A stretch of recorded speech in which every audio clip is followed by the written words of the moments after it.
Hey, well, thanks for coming, those of you who did. And, my name is Erik Talbert, and this is Dr. Deanna. As our presentation is titled, well, I should say you can read the title, but basically I'm going to talk kind of like a case study of my life, my professional life for the last 6 years, which was this, expanding PT education into our area.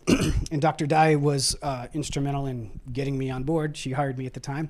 And she's also faculty and former program director and probably a few other titles that I'll miss. So she's got kind of the administrative and the academic and the pedagogical perspective. And I'll probably share some technical stuff. But also I've been a teacher in my past, and I'm currently in a doctoral program in educational technology. So I have some interest in the pedagogy and stuff like that too. Even if you know me, like if you've ever been in a session with me, like I ask questions, so I can take it too. So feel free to do that. And if it's something I'm going to get to, I might table it, but I'm definitely not offended if you shout out. Anything else, Deanna? No. Okay, sweet. So for those of you unfamiliar with ISU, the main campus is, and I thought I was going to have a laser pointer, so I'll have to do this, but it's down in southeast Idaho in the city of Pocatello. And this one marketer said, we put the smile on Idaho, right? And so these are some of our satellite presences, and I worded that carefully because there's not a campus on every one of these. Meridian is an exception. We have a campus down there. Where are you all from? The ones that I don't know. How about you, sir? Portland State University. Oregon. Okay. Okay. How about you? You're USU, right? Both you guys? Okay, cool. So it's Utah State, yeah. And so anyway, Meridian, we actually have a building there, and I'll show you some pictures of that. Caldwell, we have a kind of a partnership there with the College of Idaho. And so it's specifically our PA program has a presence there. Is it PA or firm? Yeah, PA. And then we actually have some representation up in Alaska too. And then Twin, we're on the campus at CSI. And then Idaho Falls, we have is it ISU owned? I can't remember. Maybe it's a split. Yeah. Okay, so that's kind of what we're getting at here. And I work at the Meridian campus. Yeah, I think that's what I said. I guess we'll talk more about it, but one thing that's different is Pocatello is a more traditional brick and mortar state institution, probably much like USU or any ones you guys are familiar with, public, of course. And then the satellite campus is I would say 90% graduate programs, and specifically in the health sciences. So there's some different cultural stuff and different physical stuff that we'll talk about during this presentation. But I'm going to have Dr. Dye tell us about physical therapy. Yeah, you going to hit the button for me? Sure. All right. So just the only reason I'm going into what physical therapy is because for physical therapy to be delivered at a distance, it's a little tricky. We came out of the era of polio epidemics and World War I. This is just a picture of our founding president, Mary McMillan, and Theodore Roosevelt, as we all know, with his polio, was one of the proponents of physical therapy. Go ahead. And so back from the days of when we were rehabbing people that had got injured in war, and then also from the polio epidemics. So that's basically where we came from. And it's all physical, right? It's hands-on, movement, watching movement, etc. Go ahead. And this is just showing that it hasn't changed all that much. Right? So this is our modern area, right? Our facilities. These are pictures primarily from the Meridian Expansion Clinic here. But it's still very much a hands-on observational profession. Can you talk about the levels, PTA versus DPT? Sure. So with our profession, we have two licensed professionals, right? We have the physical therapy assistants, which get an associate degree. And then you have your physical therapists, which have a doctor of physical therapy degree. So the training requirements are slightly different in that the doctor of physical therapy degree does have more of that evaluation, more cognitive component to it, but we still hold on to a lot of the interventions, right, that we do. Is that what you want? Yeah. Yeah. Also, it's a 3-year Oh, sorry. Yeah, the program itself.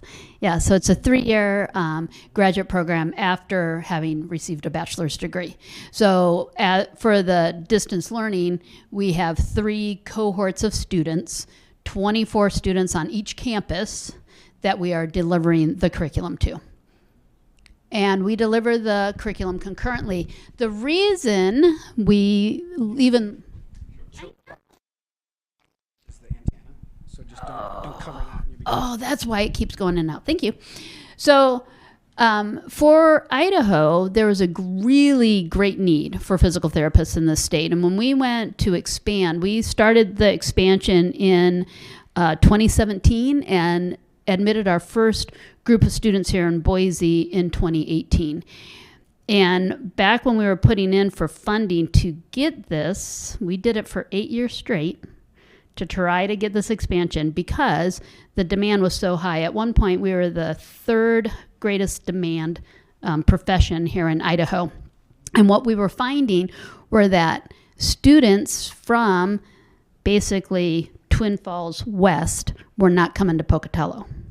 And the demand was right here in Boise. And so we were like, how are we going to be able to deliver? These programs, to get them launched, are extremely expensive with accreditation needs, with equipment needs, with all the infrastructure needs, with the number of faculty. So we already had some programs in Boise already that were delivering from the Pocatello campus in this manner. Okay. The one thing, I mean, it is a high demand profession because it is, I always call it recession proof, right?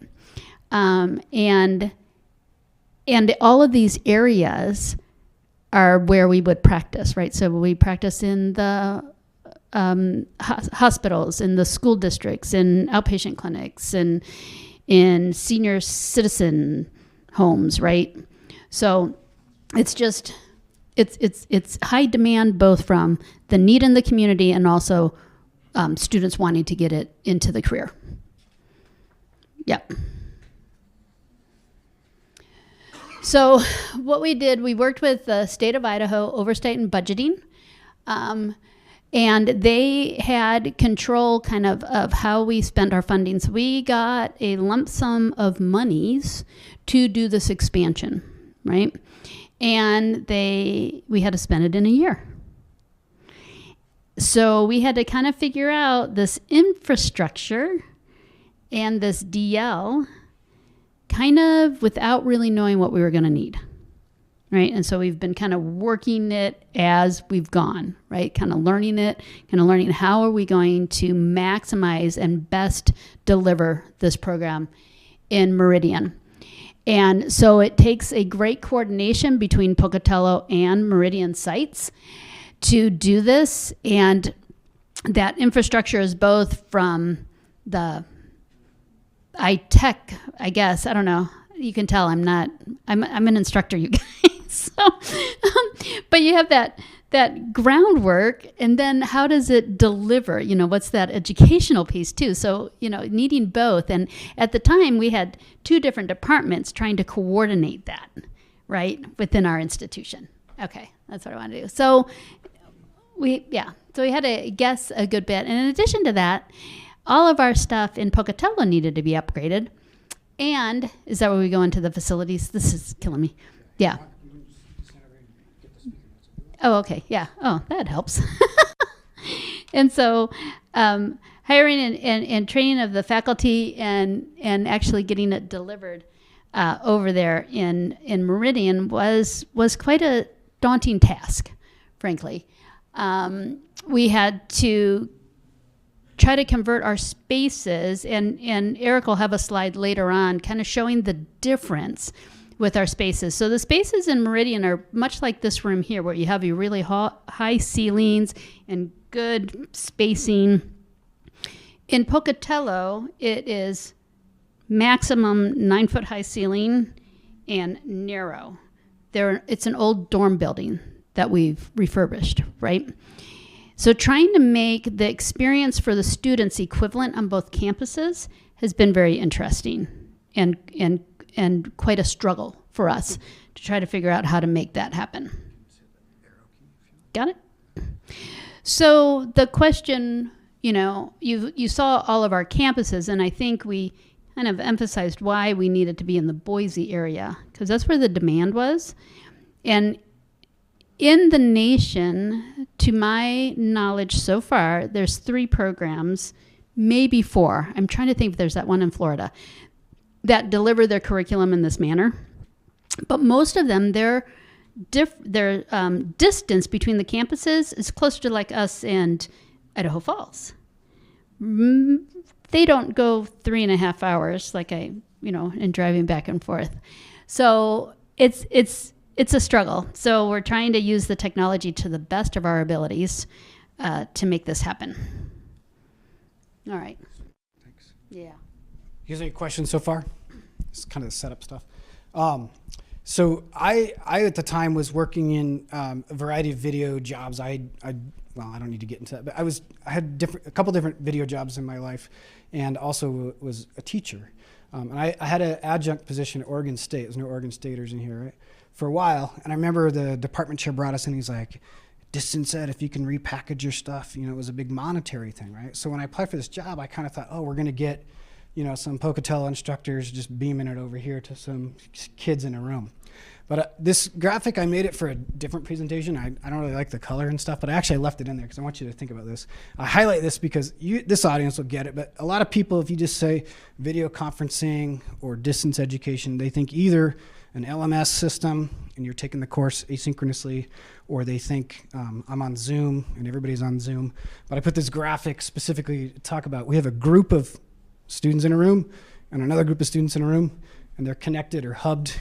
We use Zoom now, but we used to be a codec-based school, or I should say our department, PT particularly, is Zoom rooms now as of like last fall. So not newly so and not 100% so.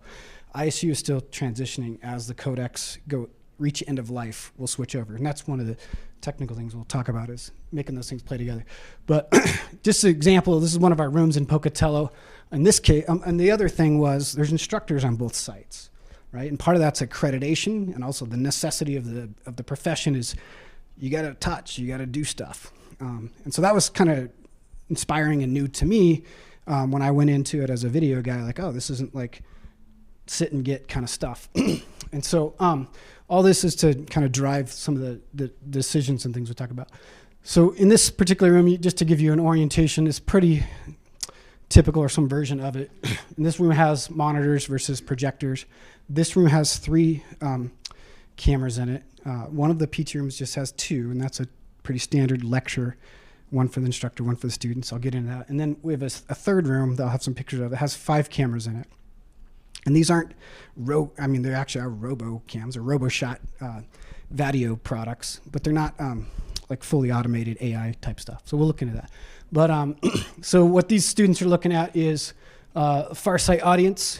In this case, they're sharing the camera, right? So just like you can share the PowerPoint presentation, that's a source that we have set up so they can look at any of these cameras in the room to send it to the far site and also see it up here. So we generally, just generically, we call this our content monitor, our far site monitor, and the instructor can be on either site. And the thing to think about is, like, right now they're looking at an empty podium over there. So depending on what's going on in this room, it might be better to switch that camera to the students so the instructor here can see their faces versus their backs, right? So anyway, go ahead and switch that if you would. So as Dr. Dye was saying, this is Garrison Hall in Pocatello. It literally was a dormitory. My counterpart over there lived in this dorm in the 80s, and they've stripped it out, and they have 7 floors. Like ROTC is in there, OT is in there. And by the way, when they started, PT and OT are one department. And since my time in the last 6 years, they've split. So again, they're both utilizing us, but there's a lot of changes in academia that affect a lot of these choices. Yeah, chemistry's in there. We have chemistry in there, and educational learning is in that building, and dietetics. So it's a variety of. So wildly different disciplines. And again, this isn't necessarily do or die stuff, but as opposed to Meridian. So go ahead and switch it. We'll get an interior shot. This is one of those, the classrooms that she's mentioned. So this is the exterior wall of the former dorm. Imagine interior walls going across there, and they basically took out those interior walls and made kind of long, narrow classrooms, right? And one of the issues in this space that we've heard is, so up here's the podium, and there's speakers in the room coming from the far side, but the mic in the room is not, it's not PA'd into the room. It doesn't have the audio reinforcement.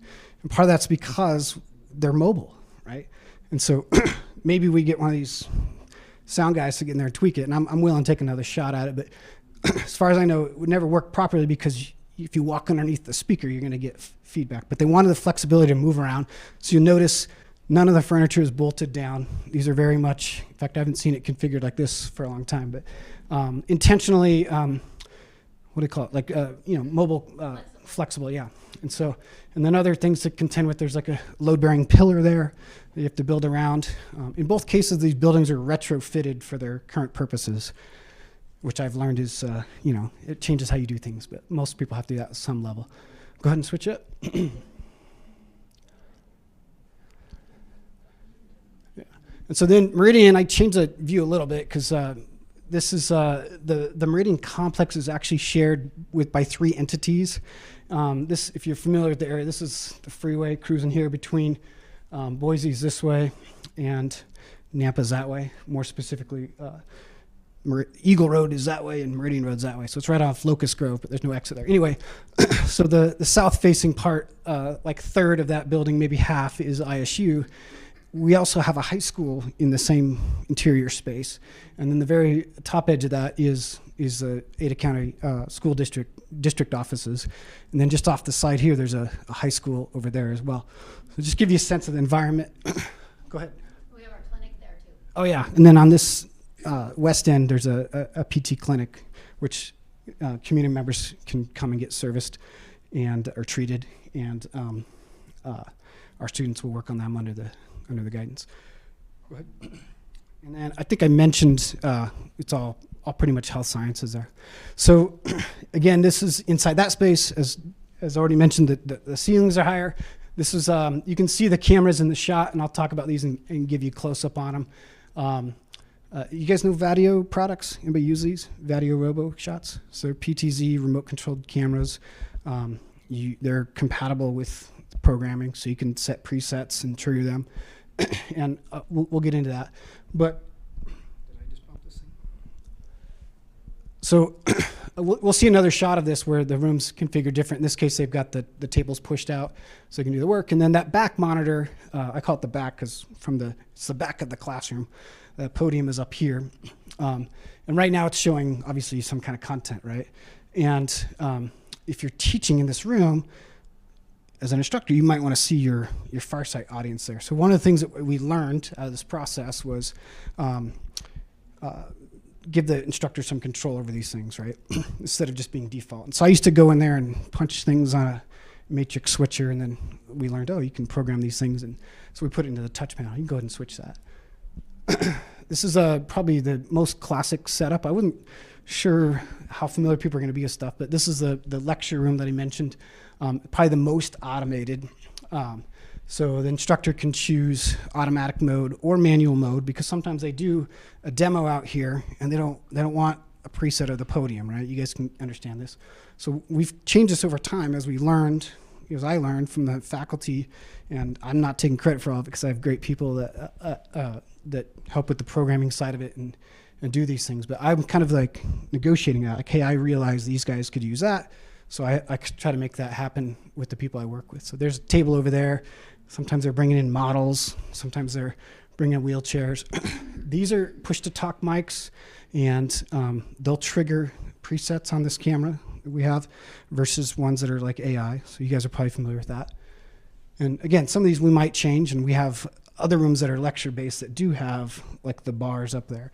And so each one we got to kind of, there's slight differences, I guess is my point.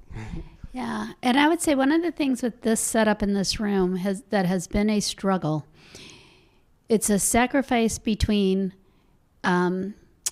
usefulness for the student, being able to plug in their laptops and have wires coming to these desks, right? So they're coming out of the walls, and that's why we have that center aisle. However, from the instructor perspective, I can't see that whole classroom. And if students want to hide, they just sit on the edges and they're not within the view of the camera, right? So how do you make those decisions? I don't know.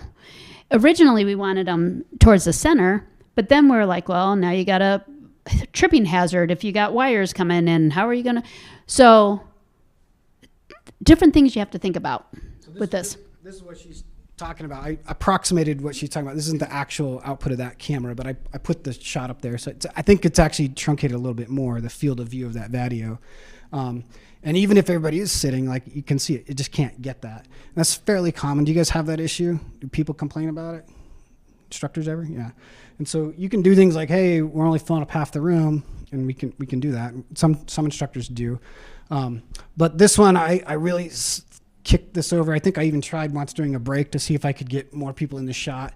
But as she also mentioned, these have power bars in them, and also the wired mics that are they go into the wall, right? And so you have to trench the floor, which is a pretty big project, or you got to put cable covers everywhere. And then there's also wheelchair access requirements.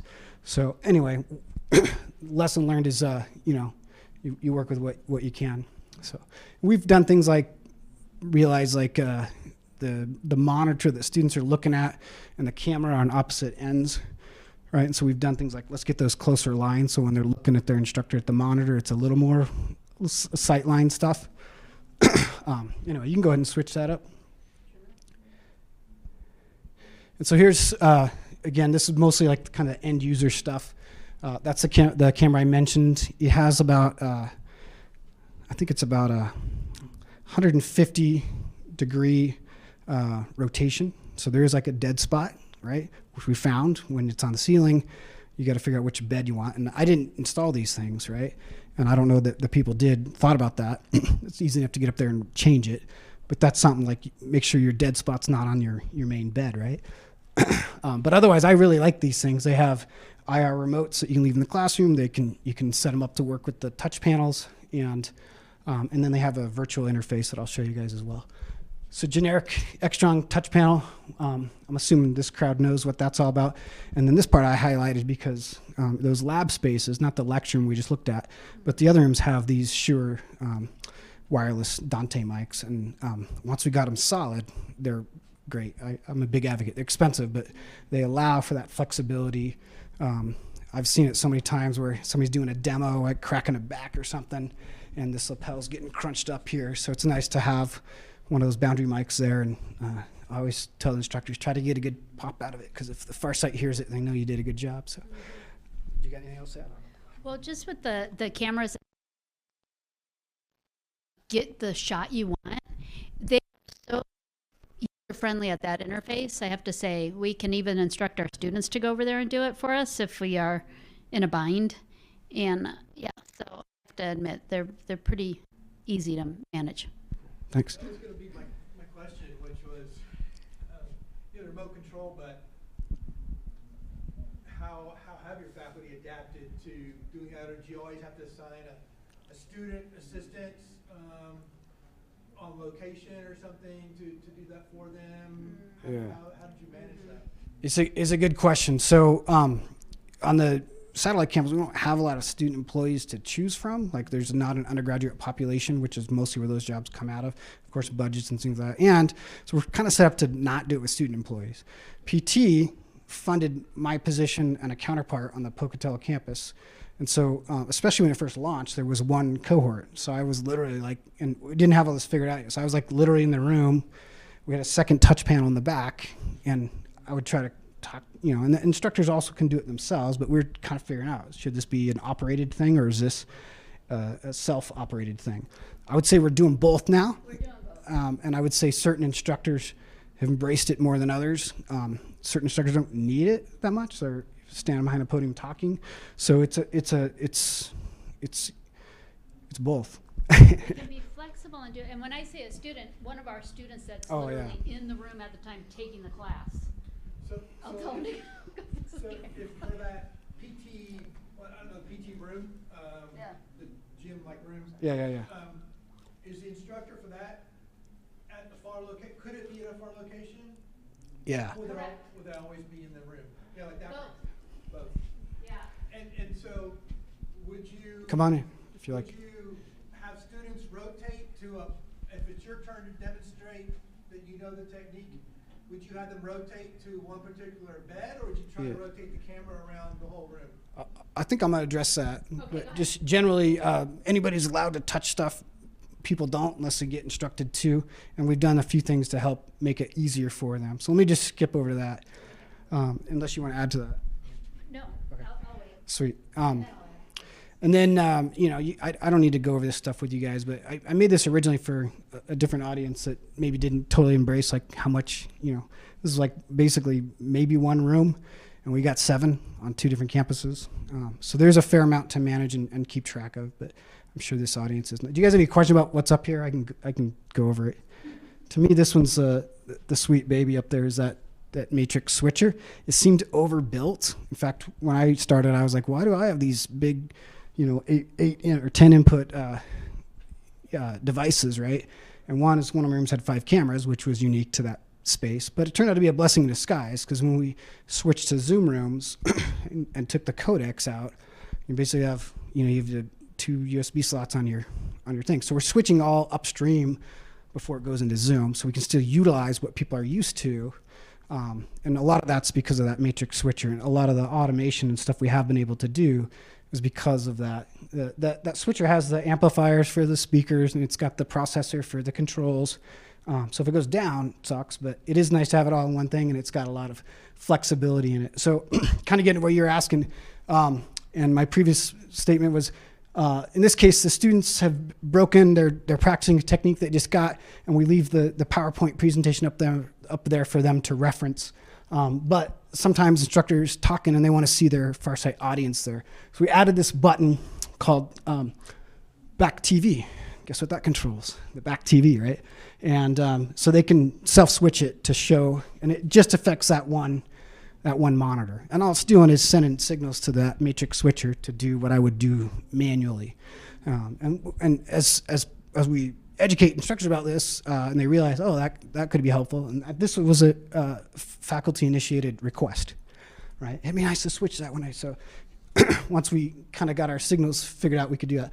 This is kind of typical stuff. Do you guys have any questions about this? Like teaching location will do what we're talking about, because sometimes we always have a licensed instructor or licensed PT in the room, but they may be just an adjunct, right? So primary instructors delivering that content, because for accreditation, they can't just work in a room by themselves. And so those adjuncts are usually from the community. They come for a couple hours. They're not trained up on this stuff, but it's easy enough to say, hey, go switch this button. And the other thing is I can grab this virtually, remotely, and do that. It requires me to be watching the class. Sometimes there's multiple things going on. So to answer your question, if the instructor is at Pocatello, right, and they're going to demonstrate a technique, we're going to ask them to zoom in on the camera and show that technique. And the students in Pocatello are going to watch the screen. And the students in Meridian are watching the screen. And we'll have an adjunct instructor over in Meridian making sure that the students then do the technique correctly once they're learning it. What drives our instructional people a little batty is when we flip-flop back and forth with our instruction, right? So I may do a technique in Pocatello, and then the instructor over in Meridian's like, all right, I'm going to demonstrate the next one. They're like, and then to make that be the primary site and show the camera from there, that takes a little bit more effort, I would say, but it's easily doable if we give them the heads up. Thank you. So this is the virtual interface for this camera, and you can see it can have up to 16 presets in it, and then we can make buttons on the Extron touch panel. It'll say make it this preset, right? And so to that point, this was kind of typically how we had them set up, is they could choose a camera to put up, and then they would see this preset 1, preset 2, preset 3. Again, they're teaching different spaces, so they'd click it and it goes somewhere, and they click it and go somewhere, and like maybe one of those 3 would do what he wanted to do. But again, after talking and watching and learning, we said, well, let's make this virtual interface a little bit more intuitive. And so this last fall, and also I was same time trying to like not be the guy that has to monitor it, right? Because it's a time suck, and I enjoy it, but there's other things to do. So I had some instructors that were ambitious, and yeah, I'll do it. And so we set it up like this. So there's you choose which camera you want, so they have to know that, right? And that's a education thing. That's your instructor cam, that's your student cam, that's your ceiling cam, because they don't necessarily think that, right? So you got to teach them that. And then which one did I select here? I can't remember. Instructor cam. Anyway, so we decided, me and the instructor, and I helped because I kind of done it enough. I know it looks good from the screen perspective.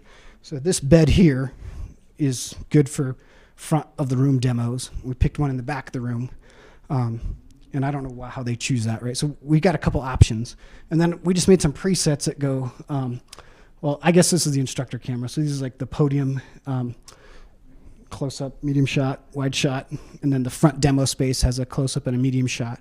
And then once they get into that preset, they can tweak it with these clunky, But I do like the video controls, and so if there's time and they can coordinate it, and they let me know, I can do it kind of off-screen, off camera, and use these controls. And I got diagonals, and I got pretty good with the mouse and the keyboard. So I can do it sometimes quicker, especially if I know where they're going. And also it doesn't disrupt them to come over and click, click, click, and trial and error. So these are some of the things that we've kind of worked out over time, is customizing it for instructor. And this is exactly what she was talking about. So this is an actual class. This is not the exact instructor, but same course that we set those presets up with. And he does the same thing. Like he goes to that touch panel. And it's nice for me because I don't have to be watching him with the eagle eye. I try to keep him running the Zoom meetings. So if something goes wrong, or if I recognize something, I can go talk to him about it. But so this is like my Zoom feed with my camera off, watching it. And I've got my far sight, my near sight. And then in this case, they're sharing a different camera. So now I can give the far sight two different views of what's going on. And then with the Zoom rooms, you can self-select whether you have, the gallery view or just the far sight. And so that's kind of nice, because now this instructor can look on a monitor and say, okay, I'm in the shot or I'm not in the shot. So they have that as a kind of a self-reference. But again, it's taken some training and court awareness, as I call it. And then also you got to look at these guys, make sure they're seeing what they need to see too, right? So anyway. And then Dr. already made the point that, especially for close-up work, I didn't know this, but PTs do wound care. And so they like dissecting oranges and stuff, like for practice, right? And they have some really specific points to make on that. And that's another thing I like with these video cameras. They got a 30 times optical zoom, so you can get in pretty tight on these things. And so much so that we discovered the wall on one of our rooms has some infrastructure that vibrates it. It's some kind of HVAC thing, so it's intermittent. But that sucks is when you're doing something close. You pick that up a lot more. But so you can get in real close, and again, like if you got students out sitting dissecting an orange, instead of coming up and gathering around the table, so the near sight video, the in-person audience benefits from the cameras as well. Okay. And the other thing I just want to point out was, as much as I like those cameras, they, to me, their auto exposure is a little hot, and especially in Garrison, we got a whole wall of windows, and sometimes the skin tones get washed out. Most of the time, it's just forgivable, not a big deal. But sometimes they're talking about neck, occipital stuff, and like just a real small amount of movement, right? And the instructor's good at vocalizing that. But if you're in tight and the skin tones are all washed out, you can't necessarily see that. So a lot of times I'll throw it into manual mode, and then I've got iris control with the thing. And so that's one limitation of being fully auto, which you guys probably have experienced as well. I was watching the Crestron presentations from earlier, and I was kind of impressed by it, but I thought, I don't know that it would work, because it's all based on face. And then what we do, it's a lot of times you don't want to look at face, you want to look at the stance, right? They're talking about body positioning and this kind of stuff. So I'm impressed by it, but also I'm not sure that it would work in all situations. Do you guys have any questions? Okay. Is there a different direction you want to go? We got a small crowd. I'm totally fine to take this into questions, but we'll keep going if not. Can you use a document camera at all for like really close up? We had them in one of our lecture rooms. Yeah, we have still to this day have one in the lecture room. I've seen people use them occasionally, but usually it's to draw something, but it is an option. Did you have experience with it? I've done pink dissections across the. Yeah, maybe the next wound care lecture we'll crack out the Elmos or whatever. The close-up ability of these cameras has been, good enough, but. So I don't need to go through all this, but this is an idea of kind of stuff that I'm doing. If you came to my session yesterday, I talked about getting logged into everything so it's accessible. And I'm definitely a dual monitor advocate. And so a lot of times that's what I do. I just got all my stuff ready and I try to see what class is next. And I'll even go sometimes to like make sure that, I know the primary instructor's in Pocatello, so I'm gonna make sure the camera's looking at the podium, right? And then sometimes they trick me like, they're not doing podium work today, right? So I haven't figured out how to totally automate it because, automation doesn't have as much flexibility. So we're trying to walk that line and do both. And then that's just a shot of, yeah.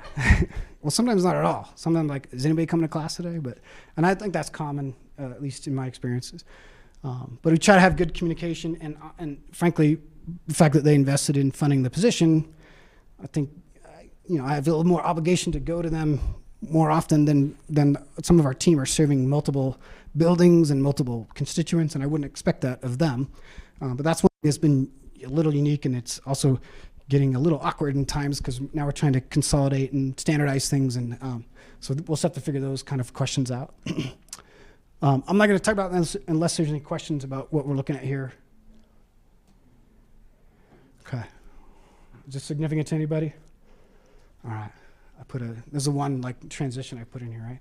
I won't spend too much time on it, but uniquely, I don't know if a lot of people know this, but our building in Meridian was the first known case of COVID-19.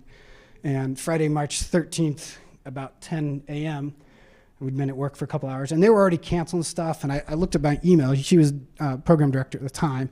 You guys were already working on a contingency plan anyways. This is the Friday before spring break, and I think they'd already planned but not announced to students that they were going to extend spring break. And so we thought we were going to work through this Friday and see what happens. And we got an email like, get out of the building, go home, from like a vice president. And then that night at like 4:20, the governor was on the news talking about our first case. I rewatched that last night just for fun. But so. I remember our first class had just started there in 18, and so we hadn't even gotten all three of our cohorts loaded up yet when this started. Okay. Yeah. And then also, too, by this time, obviously, we weren't doing Zoom as much, and we had WebRTC as a remote option, but the program and the class was very much designed and expected that you come to campus. It's an in-person program for accreditation purposes and just the nature of what you do. They flex a little bit on that. There's certain classes where, you don't need to come to campus if we're just doing a lecture, but so far it's been a faculty by faculty decision, and it seems like it comes up routinely. Are we going to have a one for all and all for one? Because if one faculty does it and then the other guy doesn't, then he looks like the jerk, right? So anyway, you guys know about Zoom, and yeah. So sometime around here, and if anybody in the room knows, like we officially became like a Zoom campus, and sometime after COVID, they said we're going to switch to Zoom rooms as our main platform. And even now, the rooms that have codecs, we're still actually kind of what's the word? Where you go around something? Bypassing, thank you. We're bypassing the Cisco infrastructure, right? Our codecs are calling into these Zoom meetings with SIP. So we're still using the Zoom meetings as our bridge, which is advantageous, largely because of recording capabilities, and largely because Dr. Dye can deliver her recording if she wants to or not.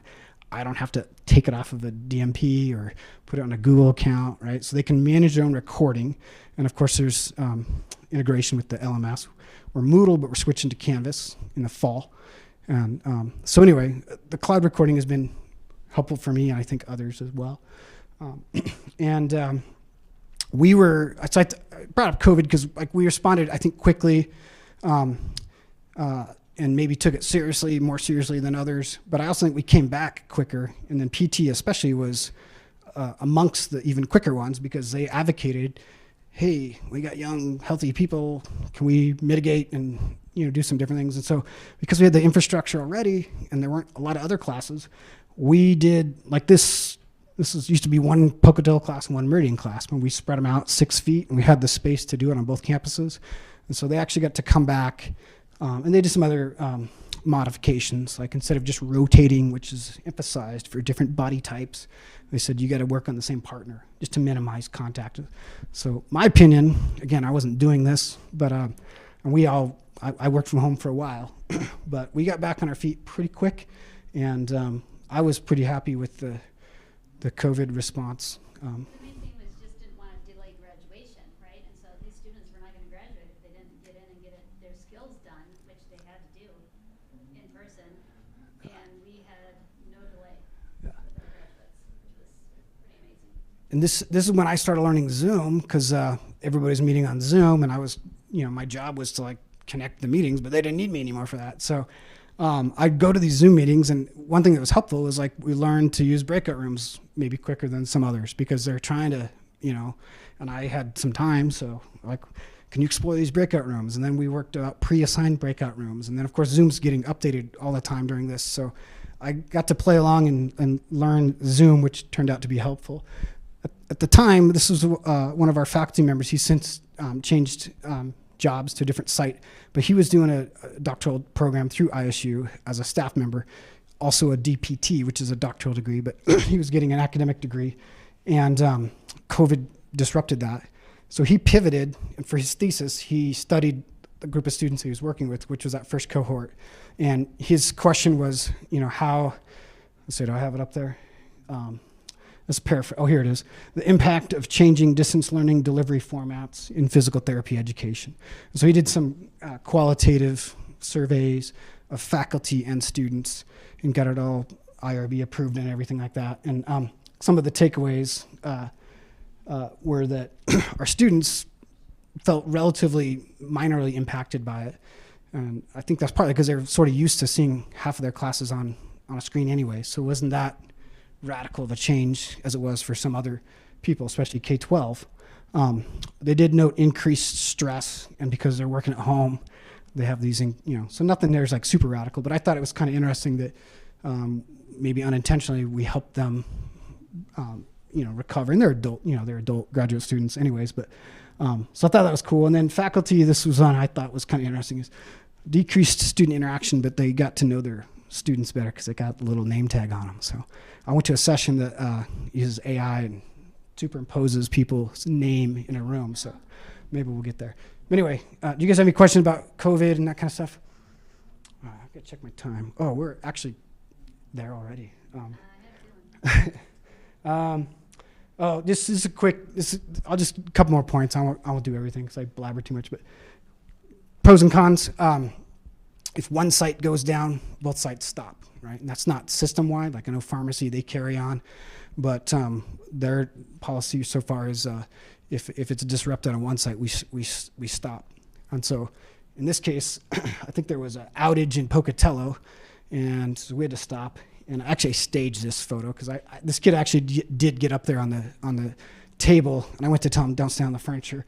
But then I was like, hey, actually do it again. I want to get a screen cap, right? Because I wanted to make this point, right? And so, that's kind of weird. And then because we're attached to high school, we have like monthly fire drills.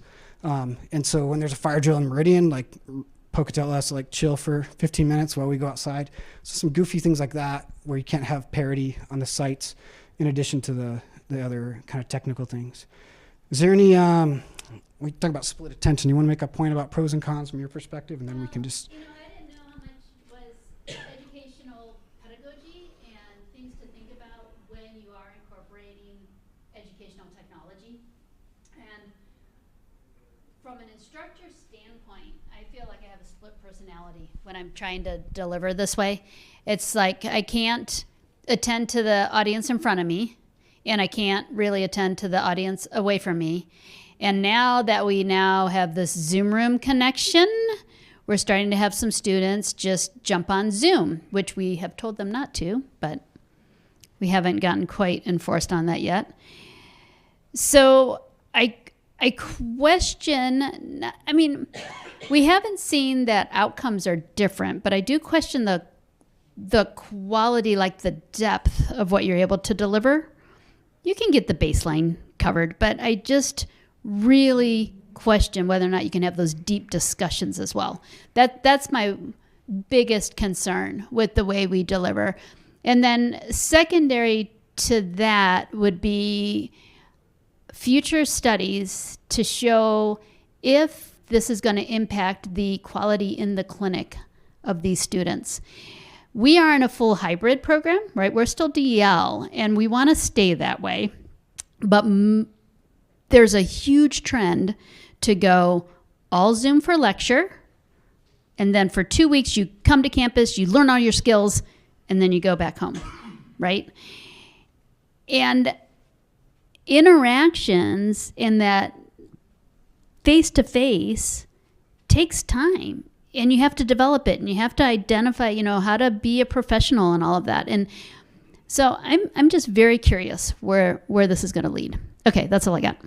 I'll make my final thought is similar. There's a lot of evidence that shows they've studied every technology that comes out, and the body of evidence is that there's no significant outcomes. In other words, if they're learning online, by itself is not and there's some exceptions to this, of course, but every new technology gets scrutinized in this way, and the body of evidence from ed tech is generally that it doesn't really affect outcomes, right? And I put that intentionally there because it does have some effects on how you experience things. And so in my work at my graduate program in ed tech, that's kind of things I'm thinking about studying. Has anybody ever heard of phenomenology? It's kind of like a philosophy. It's like the study of how we experience things. And so I'd argue that that's important because even if it's not going to affect how good a student becomes a PT, although you made some good points, maybe it will, but also it helps if you like what you're doing, you're going to stick with it. So it helps retention, recidivism, these kind of things. And also if you like learning because you can talk to your instructor more, these kind of things. So that's kind of where I'm kind of leaning towards getting into and interested in this world. But that's it. Thank you guys. Any questions? Do you feel like I don't know, like PT, a lot of it's going to be hard skills, right? But then some soft skills like bedside manner or other things. And is that some of the things you're worried about? Do you want to tell them what you told about the CI's feedback? Yeah, so I serve on our licensing board as well, and I went to our state meeting. And one of the things that I question with that statement, it doesn't change outcomes. Well, what outcome did you measure? Exactly. And most of the time, the outcome they measure is can they pass their national board exam? Whoopee whoop. And so at the licensing level, a lot of the other clinicians in the room were saying, yeah, sure, they can pass an exam, but I'm not comfortable having them face to face with a patient. Their bedside, right? And so that's the outcome that I would like to see studied more. We don't have studies because it's harder to measure, right?